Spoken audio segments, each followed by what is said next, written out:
The finals is a pretty fun, amazing shooter. That's just exactly what it is, a shooter. So you should expect it to play a lot like a normal one would, except for the fact that there's a few different classes, light, medium, and heavy. And depending on how people play their different classes, that might really impact the game. So if somebody is light and has a sword and they immediately run up to you and instantly kill you, that sucks, man. But on the other hand, if somebody's running a heavy and they have a flamethrower, you're done, you know. So you really just have to try your best and not let anyone get near you. And how you play really determines that. But that is just really the best course of action. Now, when I was a kid, burst weapons always annoyed the out of me. But as I've gotten older and I understand recoil and shooting in bursts anyway, why not use a burst weapon, right? It keeps you more on target. It keeps you more accurate. You're not spraying all over the place because you just want to kill your enemy as fast as you can. Well, guess what?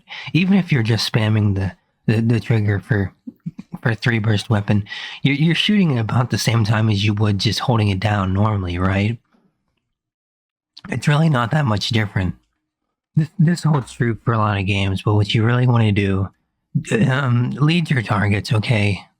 So it works, and it's a lot better than you just trying to shoot where they just were, okay? You need to aim slightly in front of them, whatever direction they're going. So if they're going to the left in front of you, you need to aim just a hair in front of their body to the left. Now, I know it's hard because you can't 100% predict where somebody's going to go, but chances are you might actually hit than if you were just aiming where they were, 2 seconds ago.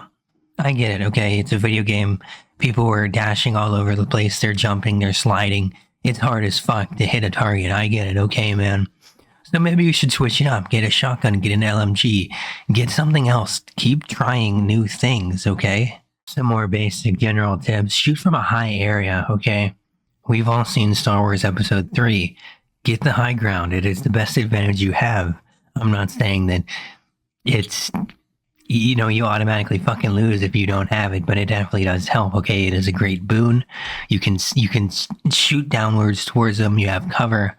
Okay, and even if you can't shoot at them right now, you can still do some recon and see what's going on in the area around you. Help your team, because at the end of the day, that really is what this game is about. It is not just a single player, FPS. It is a multiplayer team game. Okay, now.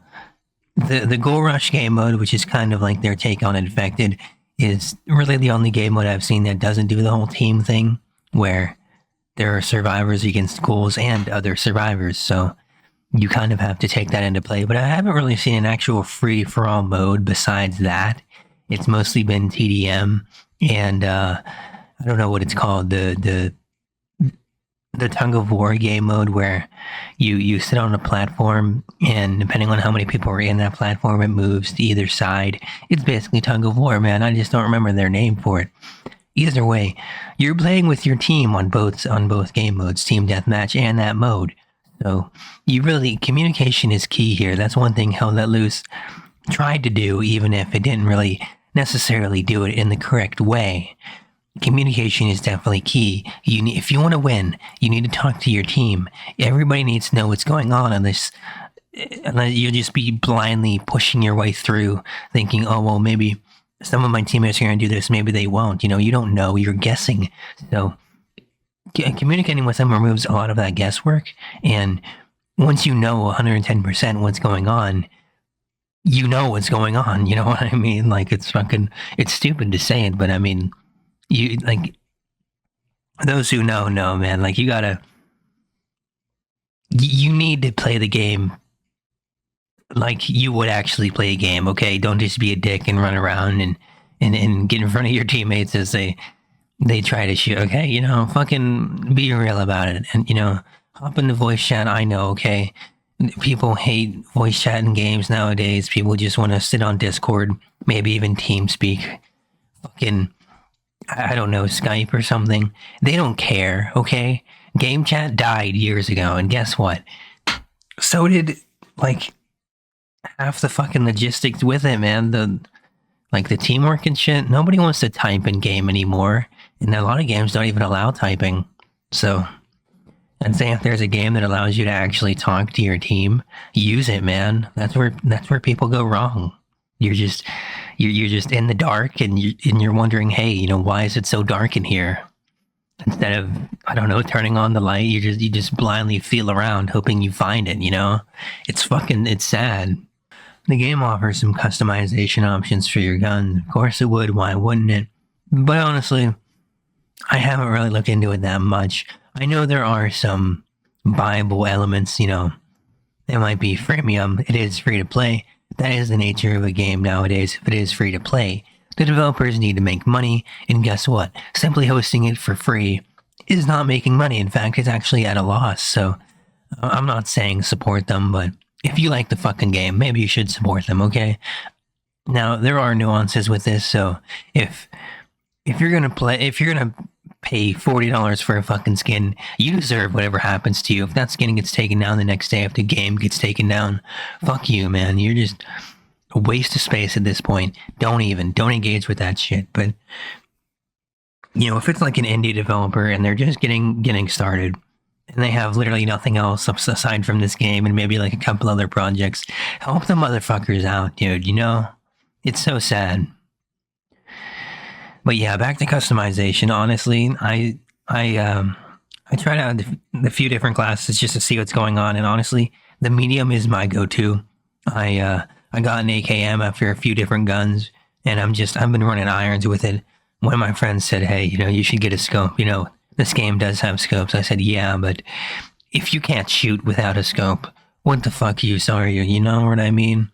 So I think I'm going to continue doing the iron sights just a little bit longer before I actually get to a scope.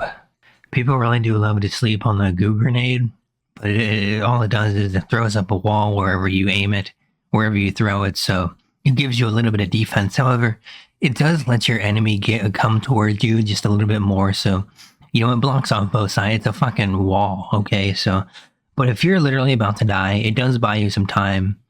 You gotta see it from both sides here, and it is a pretty cool thing. Now, in the medium class, there is a turret. I'm not sure if other classes can have it too, but the turret's pretty useful. It can be disabled pretty quickly too in a handful of seconds if there's some concentrated fire on it, but for what it's worth, if both teams are fighting each other and you learn what the choke points are in a map, and you're like, okay, they're shooting each other from both sides of this hallway. Sometimes they might go around and they might flank, but for the most part, this is where the shit is at. Well, guess what, man? Throw that turret down. Maybe don't do it dead center. Maybe do it out of the way where they don't expect it. And as they come to push, the turret will lock on and, give them a little bit of suppression. That way, you have a little bit more of a, advantage, right? And it's not just you and your teammates. Now, of course, with you and your teammates, chances are you might get another turret in there, and that's even better, right? So there's also mines and a glitch trap, and there's just a whole bunch of secondary things you can use to arm the environment to help yourself out. Most notably in Ghoul Rush, because you're really on your own. And of course, there's a set number of times you can do it. I think you can only have like 2 mines at once. Of course, only 1 turret, maybe 2 motion sensors. I'm not positive. I haven't counted. All I know is there's really just a countdown for each of them. And anyway, in a game mode like that, you really do need this sort of stuff, okay? Because you are on your own. However, I have been in a game or two where the survivors in this free-for-all mode will team up. And once you do that, because I think there's only 12 or 13 infected, like total players, my bad. So if there's 4 survivors and they're on top of a building and they've got turrets down and shit, they've got all the entrances covered with fucking goo, you're fucked, man. Okay, you can't get up there. You can't attack them. And if you do, 3 of their 4 turrets are gonna fucking decimate you to mincemeat in 10 seconds. Before you can even get a hit on. It's so fucking Like, of course, people are going to abuse the game modes. That's nothing new, right? But it is definitely sad to see. It's angering to see, but mostly it's just kind of pathetic, you know? So you don't necessarily need to get to 3,000. You just need to have more money than the other team, or in other words, more kills. And the kills don't necessarily matter as much from a personal perspective. Okay, you don't need to monitor your KD ratio like it's Call of Duty. Nobody plays Call of Duty anymore. All you need to do, keep focusing on working together as a team. Try to farm those assists. Try to do as much damage as possible. Be out there as much as possible. It doesn't matter who's getting the kills as long as you're all getting them together. That is the entire point. Now, try to use your environment to your advantage. Like I said, if you have a jump pad, use that. Try to get out of their way, recover some health, run around, get to know the spots of the map, okay? Get to know where everything's happening, know where you can duck out for a few seconds to get some health back. The finals is a pretty good optimized game mode. It's got a lot going on for it,